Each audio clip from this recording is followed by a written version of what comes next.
Hello दोस्तों, नमस्कार। मैं अंकित लर्न विद सुधीरस में आपका स्वागत करता हूं। आई होप आप लोग अच्छे होंगे। दोस्तों आज हम देखेंगे कैसे हम जो सऊदी का वीज़ा होता है, विज़िट वीज़ा हो, चाहे बिज़नेस वीज़ा हो, चाहे पर्सनल वीज़ा हो, जो भी आपको वीज़ा लगवाना है इंडिया से सऊदी के लिए, तो हम देखेंगे कैसे लगा सकते हैं। आपको पता होगा कि 1 मई 2023 से लेके ये प्रोसेस चेंज हो चुका है। तो अभी आपको वीएफएस तहसील सर्विस जो है उनके पास जाना पड़ता है, जिनका ऑफिस दिल्ली में, लखनऊ में और मुंबई में है। ठीक है दोस्तों, तो प्रोसेस के लिए चलिए जल्दी चलते हैं। सबसे पहले दोस्तों आपको वेबसाइट पे उनकी जाना है। उनकी वेबसाइट पे टाइप कर सकते हैं आप ऊपर vc.tashir.com, मैं डिस्क्रिप्शन में भी डाल दूंगा। ये वेबसाइट पे आप जाइए, क्योंकि सबसे पहले आपको अपॉइंटमेंट बुक करनी होगी। अपॉइंटमेंट बुक करने के बाद वहाँ आपको प्रोसेस वीज़ा मतलब स्टैम्प कराना होगा। ठीक है दोस्तों, इससे पहले दोस्तों आपको वीज़ा सऊदी से लगवाना पड़ता है, ये आपको आई होप पता होगा। अगर आपको नहीं पता तो आप मेरे से कमेंट कीजिए, मैं आपको उसका प्रोसेस भी बता दूंगा। आपको यहाँ पे चैम्बर ऑफ कॉमर्स या फिर अपनी ऑर्गेनाइजेशन से स्टैम्प कराना होता है वीज़ा। जब वीज़ा आपका लग जाता है मोफा से, तो आपको इंडिया में स्टैम्प कराने के लिए आपको ताशीर वेबसाइट पे जाना पड़ता है। ठीक है दोस्तों, सबसे पहले हमें अपॉइंटमेंट लेनी है, तो हम प्रोसेस समझते हैं अपॉइंटमेंट कैसे लेते हैं। सबसे पहले आपको vc.tashir.com वेबसाइट पे जाना है। उसके बाद देखिए मैं ओके कर देता हूँ, यहाँ एक्सेप्ट कर देता हूँ। यहाँ पे आपको अपनी कंट्री लिखनी है। जैसे मैं अपनी फैमिली को यहाँ बुलाना चाह रहा हूँ फैमिली विजिट वीज़ा पे। मैंने वीज़ा सऊदी से लगा लिया है, लेकिन इंडिया से मुझे स्टैम्प कराना है, तो उसके लिए ये प्रोसेस मैं आपको बता रहा हूँ। ठीक है दोस्तों, तो ऐसे आपका कोई जानने वाला हो या जाना चाहता हो या कोई रिलेटिव हो तो उनको ये वीडियो शेयर कर सकते हैं। ठीक है दोस्तों, तो यहाँ पे देखिए शेड्यूल अपॉइंटमेंट। आप वीज़ा की फ़ीस देखना चाहते हैं तो आप इस पर क्लिक कर सकते हैं। वीज़ा की यहाँ पे फ़ीस आ जाएगी। आपको बताना है कि वीज़ा का सेंटर कौन सा है। अभी के लिए देखिए मैं दिल्ली सेलेक्ट कर देता हूँ। नेशनैलिटी, जो भी आपकी नेशनैलिटी है वो सेलेक्ट कर सकते हैं। और पर्पज़ क्या है वीज़ा का। ठीक है, अगर फैमिली का है, सिंगल एंट्री है तो फैमिली विजिट लिखेंगे। अगर मल्टीपल एंट्री है 1 साल का तो फैमिली विजिट मल्टीपल एंट्री लिखेंगे। गेट डिटेल पे अगर आप क्लिक करेंगे तो यहाँ पे देखिए आप सारी फ़ीस उनके चार्जेस देख सकते हो। ठीक है दोस्तों, अच्छा दोस्तों, उसके बाद हम देखते हैं कि अपॉइंटमेंट कैसे बुक करते हैं। यहाँ पे लेफ़्ट साइड पे अगर आप देखोगे तो सारे ऑप्शन आपको नज़र आ रहे होंगे। यहाँ पे वीज़ा इन्फॉर्मेशन है, गाइडलाइंस है कि आपको किस तरह का वीज़ा चाहिए और उसमें क्या क्या चीज़ें होती हैं। ये देखिए सिंगल एंट्री भी लिखा हुआ है, मल्टीपल एंट्री भी लिखा है 6 मंथ्स के साथ, मल्टीपल एंट्री 1 साल के साथ और 2 साल के साथ। ठीक है दोस्तों, स्टेप फॉर एप्लीकेशन की प्रोसेस कैसे होगा उसके सारे स्टेप्स लिखे हुए हैं। प्रिपेयर डॉक्यूमेंट, डॉक्यूमेंट आपको क्या क्या प्रिपेयर करने हैं, गाइडलाइंस दी हुई हैं। उसके बाद अपॉइंटमेंट बुक करनी है, सबमिट करना है वीज़ा, और बायोमेट्रिक होगी आपकी।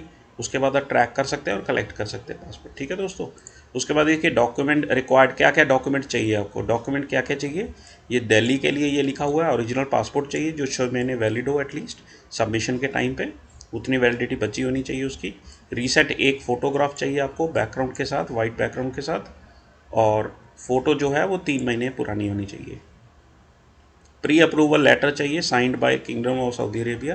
तो ये आपको, जैसे मैंने आपको बताया कि मोफा से आपको प्री अप्रूवल लेटर चाहिए होता है सऊदी से। ठीक है, उसके बाद स्पॉन्सर का पासपोर्ट कॉपी फर्स्ट पेज और लास्ट पेज चाहिए। स्पॉन्सर का इकामा कॉपी चाहिए। रिलेशनशिप प्रूफ, अगर आपके पासपोर्ट पे हस्बैंड का नाम है या वाइफ के पासपोर्ट पे हस्बैंड का नाम है और हस्बैंड के पासपोर्ट पे वाइफ का नाम है, प्रॉपरली मेंशन है तब ठीक है, अदरवाइज़ आप मैरिज सर्टिफिकेट दिखा सकते हैं। ठीक है, तो स्पाउस अगर जा रही है तो उनके पासपोर्ट पे हस्बैंड का नाम होना चाहिए जो स्पॉन्सर उनको कर रहे हैं। ठीक है, तो जो भी आपका इसके रिलेटेड सवाल है दोस्तों आप कमेंट्स में लिख के पूछ सकते हैं। ठीक है, ये इन्फॉर्मेशन आप पढ़ लीजिएगा, बहुत ही बेसिक है, कोई चीज़ ना समझ लगे आप हमसे दोबारा पूछ सकते हैं। उसके बाद फ़ीस हमने ऑलरेडी देख ली थी दोस्तों। यहाँ पे 2 तरह की फ़ीस है, ये ध्यान रखिएगा। एक लॉन्च की सर्विस होती है, लॉन्च मतलब जैसे तत्काल होता है पासपोर्ट कराने के लिए। एक स्पेशल सर्विस है जिसमें आपको कोरियर भी पासपोर्ट किया जाएगा, और उसके बाद आपको स्पेशल सीटिंग अरेंजमेंट होगी, प्राइवेसी होगी, तो थोड़े से एक्स्ट्रा बेनिफिट देते हैं। उसकी फ़ीस थोड़ी ज़्यादा होती है। एक नॉर्मल अपॉइंटमेंट होती है, उसकी फ़ीस थोड़ी कम होती है। ठीक है दोस्तों, जैसे पासपोर्ट हम बनवाने जाते हैं तो वहाँ पे भी जैसे नॉर्मल और तत्काल आता है, ऐसे ही इसमें स्टैंडर्ड, नॉर्मल और लॉन्च सर्विस आती है। लॉन्च सर्विस है तत्काल सर्विस की तरह है। उसके बाद वीज़ा प्लेटफॉर्म रजिस्ट्रेशन दोस्तों, आपको क्या क्या करना होगा, ऑनलाइन रजिस्ट्रेशन करनी पड़ती है, ये मैंडेटरी है। ठीक है दोस्तों, प्रोसेसिंग टाइम क्या लगता है दोस्तों, यहाँ पे आप पढ़ सकते हैं। जैसे मैंने फैमिली वीज़ा का मैं मल्टीपल एंट्री दिखा देता हूँ, उसके लिए यहाँ पे टाइम लिखा हुआ कि अप्रॉक्स 2 दिन में ये वीज़ा इशू हो जाता है। ठीक है दोस्तों, पासपोर्ट कलेक्शन में क्या सर्विस में क्या टाइमिंग रहती है वो आप देख सकते हैं। इन पर्सन अगर आप लेने जाते हैं तो उसके लिए टाइमिंग होती है और इनवॉइस होता है, वो देना पड़ता है आपको, और आप 3 से 5 बजे के बीच में शाम को ले सकते हैं। अगर आपको कोरियर करानी है वो भी कोरियर आपको सर्विस कर यूज़ आप कर सकते हो, उसके बाद ट्रैक कर सकते हो स्टेटस, और आपको विद इन 30 डेज़ में मिल जाता है। उसके लिए अलग से चार्ज आपको देना पड़ता है। फॉर्म्स अगर आपको कोई डाउनलोड करना है, अगर आपके बिहाफ पे कोई और पासपोर्ट पिकअप करना चाहता है या आप चाहते हैं कि और पिकअप कर ले, तो उसके लिए ऑथराइजेशन लेटर को आपको भर के उनको देना होगा। सिक्योरिटी रेगुलेशन आपको क्या क्या लेके जाना है, क्या नहीं लेके जा सकते, ये सारी चीज़ें यहाँ मेंशन है। ठीक है दोस्तों, तो देखिए मैंने आपको सारा प्रोसेस बता दिया है ताकि आपको कोई कन्फ्यूज़न ना हो। अभी देखिए अपॉइंटमेंट लेने का प्रोसेस क्या है। शेड्यूल अपॉइंटमेंट पे जाना है आपको, यहाँ ओके करना है, यहाँ पे अपनी नेशनैलिटी डालिए। अभी के लिए मैं फॉर एग्जांपल इंडिया डाल देता हूँ। वीज़ा कैटेगरी बहुत इंपॉर्टेंट है दोस्तों। अगर आपको विजिट वीज़ा सिंगल एंट्री है तो सिंगल एंट्री वाला ये सेलेक्ट करेंगे। अगर आपका विजिट वीज़ा मल्टीपल एंट्री है तो आप 1 साल वाला तो आप ये सेलेक्ट करेंगे। ठीक है दोस्तों, बाकी अगर कोई पर्सनल विजिट पे जा रहा है या जो भी उसका वीज़ा है, टूरिस्ट है या वर्क है, जो भी वीज़ा है उसके लिए वैसी कैटेगरी आपको चूज़ करनी है। ये ध्यान रखिएगा, अगर आपने वर्क कैटेगरी चूज़ की है तो आपको मेडिकल ज़रूर कराना होगा। कुछ कैटेगरीज़ के लिए मेडिकल ज़रूरी होता है, लेकिन अगर फैमिली विजिट पे जा रही है तो मेडिकल की ज़रूरत नहीं है। ठीक है दोस्तों, इसके रिलेटेड कोई भी अगर आपका सवाल है आप हमको कमेंट करके यूट्यूब चैनल में आप हमसे पूछ सकते हैं। और मेरी रिक्वेस्ट है दोस्तों, हमारा चैनल लाइक शेयर और सब्सक्राइब ज़रूर करें, और अपने दोस्तों के साथ, रिलेटिव के साथ ज़रूर शेयर करें ताकि उनकी भी मदद हो जाए, आपको चीज़ें आसानी से उनको पता लग जाए। ठीक है दोस्तों, अब उन्होंने कहाँ से अप्लाई किया है, दिल्ली से अप्लाई किया है या मुंबई से, 2 लोकेशन आ रही हैं। आप वहाँ से वीज़ा स्टैम्प करा सकते हो। अभी के लिए मैं दिल्ली सेलेक्ट कर लेता हूँ। जब आप दिल्ली सेलेक्ट कर लोगे उसके बाद ये सिक्योरिटी का है, ये आप यहाँ से सेलेक्ट कर सकते हो। ये 2-3 बार आपको दोस्तों सेलेक्ट करना होगा क्योंकि ये थोड़ा सा मुश्किल होता है। जब ये ओके हो जाएगा उसके बाद ये देखिए लखनऊ की, दिल्ली की और कोलकाता की 3 लोकेशंस आ रही हैं जहाँ से आप वीज़ा अपना स्टैम्प करा सकते हो। नॉर्मल देखिए, नॉर्मल जो अगर आपको अपॉइंटमेंट लेनी है तो 28 तारीख की मिल रही है। जैसे आज 25 तारीख है तो 28 यानी कि मंडे की मिल रही है, तो 1-2 दिन बाद की आपको अभी जो करंटली सिचुएशन है उस हिसाब से मिल जाती है।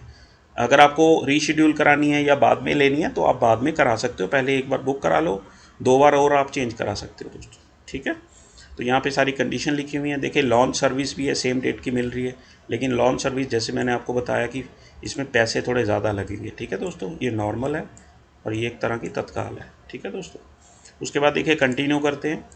यहाँ पे कंटिन्यू कर दिया। यहाँ पे कुछ टर्म्स लिखी हुई है, rescheduling with in 3 days of appointment, 3 दिनों के अंदर आप अपॉइंटमेंट शेड्यूल करा सकते हो। ठीक है दोस्तों, तो ये देखिए ये सारी चीज़ें लिखी हुई हैं इन्होंने, टर्म्स एंड कंडीशन है, ये पढ़ लीजिएगा, बहुत ही बेसिक है। अगर आपको कोई चीज़ नहीं समझ आ रही तो आप हमसे पूछ सकते हैं। ठीक है दोस्तों, ये आपको चेक बॉक्स सेलेक्ट करना है, एक्सेप्ट करना है।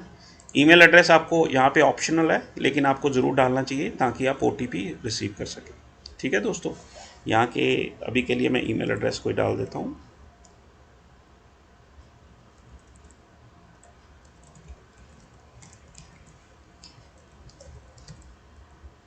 यहाँ पासपोर्ट नंबर भी ऑप्शनल है, अगर आप डालना चाहते हैं तो डाल सकते हैं, नहीं डालना चाहते तो छोड़ सकते हैं। ठीक है दोस्तों,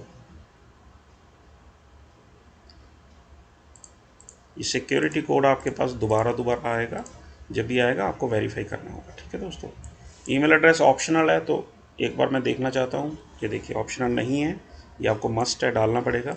कंटिन्यू कीजिए, यस कीजिए। ये देखिए अभी वीज़ा बेसिकली आपने मल्टीपल सेलेक्ट किया था, वो आ गया है। आप एप्लीकेशन किसके लिए अप्लाई कर रहे हैं, इंडिविजुअल मतलब आप खुद के लिए कर रहे हैं, जैसे आपकी सिर्फ वाइफ आना चाह रही हैं, या फिर हस्बैंड आना चाह रहे हैं, या कोई भी आना चाह रहा है, सिंगल पर्सन है वो या मल्टीपल है, मतलब फैमिली के साथ आना चाह रहे हैं। अगर एक एक बंदा है, एक बंदा आ रहा है तो इसके लिए इंडिविजुअल सेलेक्ट करेंगे। अगर फैमिली आ रही है, एक या उनके बच्चे भी आ रहे हैं, दादा दादी भी आ रहे हैं, फैमिली आ रही है, तो आप यही ऑप्शन सेलेक्ट करेंगे। ठीक है दोस्तों, आई होप ये क्लियर होगा। यहाँ पे आप नंबर ऑफ़ पर्सन ऐड करना पड़ेगा आपको, कि 2 हैं या 3 हैं या 4 बंदे, मतलब कितने आ रहे हैं लोग वहाँ से, किनको वीज़ा स्टैम्प कराना है। ठीक है दोस्तों, अभी के लिए फॉर एग्जांपल मैंने 3 लोगों का कर दिया है, जैसे एक वाइफ आ रही है, उनके 2 बच्चे आ रहे हैं। ठीक है दोस्तों, यहाँ पे सेलेक्ट कर लें, नेक्स्ट करें। ये देखिए यहाँ आपको प्री अप्रूवल लेटर भरना होगा। प्री अप्रूवल लेटर कैसे भरना होगा, ये एग्जाम्पल के तौर पे इन्होंने दिखाया हुआ है। आपके पास ऐसा प्री अप्रूवल लेटर होगा जो सऊदी से आपने वीज़ा लगवाया होगा। यहाँ इनविटेशन नंबर होता है दोस्तों, साइड में लिखा होगा, ठीक है, वो एक नंबर होता है, ये आपको डालना होगा। उसके बाद स्पॉन्सर आईडी, यहाँ पे स्पॉन्सर आईडी लिखी होगी, स्पॉन्सर मतलब इकामा नंबर, जो भी सऊदी से बुला रहे हैं आपको उनका इकामा नंबर, ठीक है। ऊपर वीज़ा अप्रूवल का भी नंबर होता है, ठीक है दोस्तों। ये दोनों चीज़ें आपको वैसे ही भरनी है। अगर आपको कोई भी सवाल है, नहीं समझ आ रहा, तो आप हमसे दोबारा पूछ सकते हैं कभी भी, ठीक है दोस्तों। अभी के लिए मैं वैसे ही कोई नंबर भर देता हूँ आपको दिखाने के लिए, समझाने के लिए,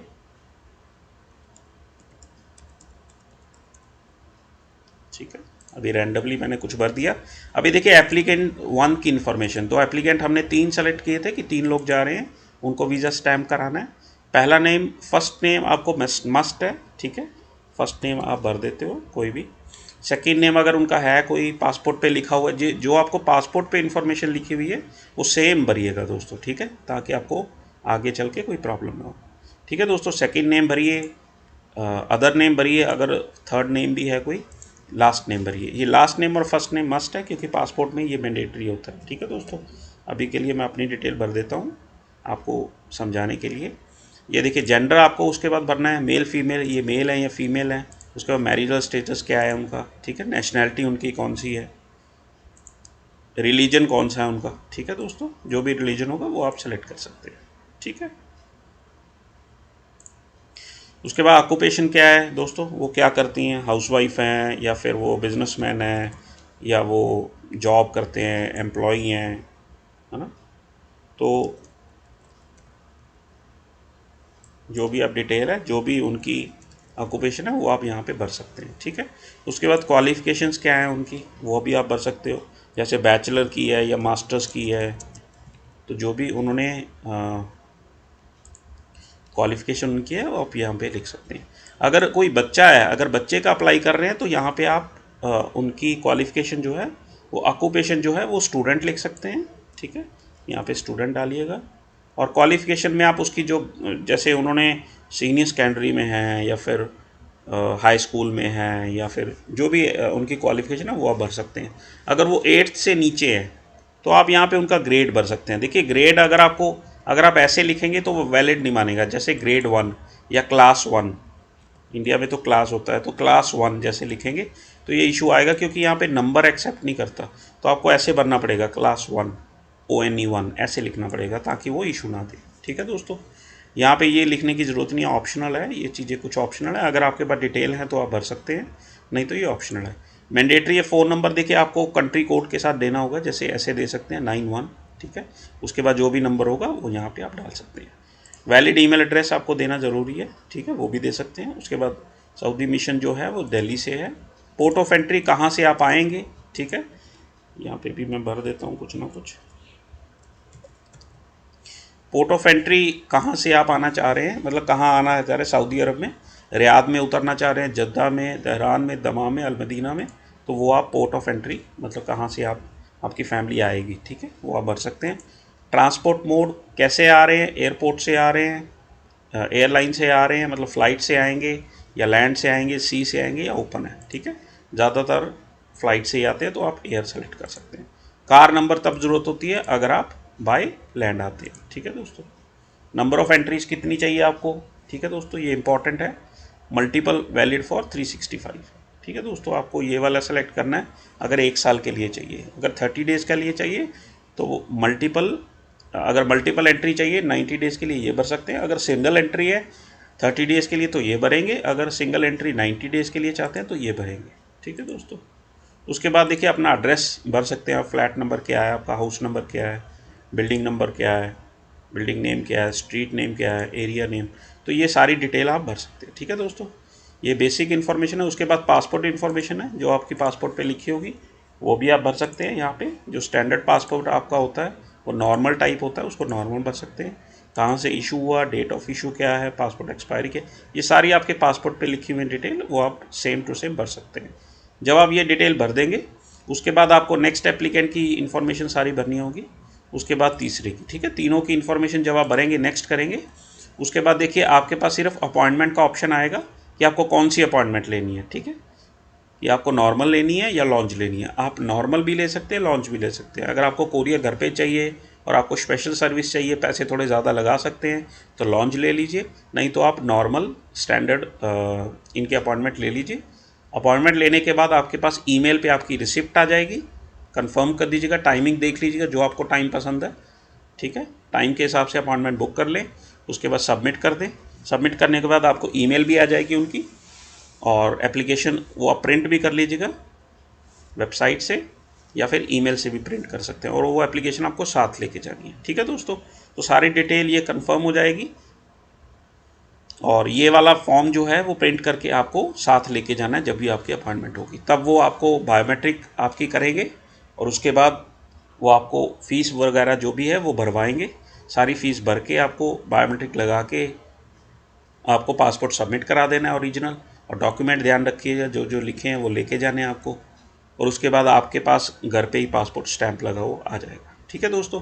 इसके रिलेटेड अगर आपको और कोई भी जानकारी चाहिए या कोई चीज़ समझ ना लगी हो तो आप हमसे कभी भी पूछ सकते हैं, ठीक है दोस्तों। हमारे चैनल को लाइक शेयर सब्सक्राइब जरूर कीजिएगा। आप लोगों का बहुत धन्यवाद दोस्तों, नमस्कार।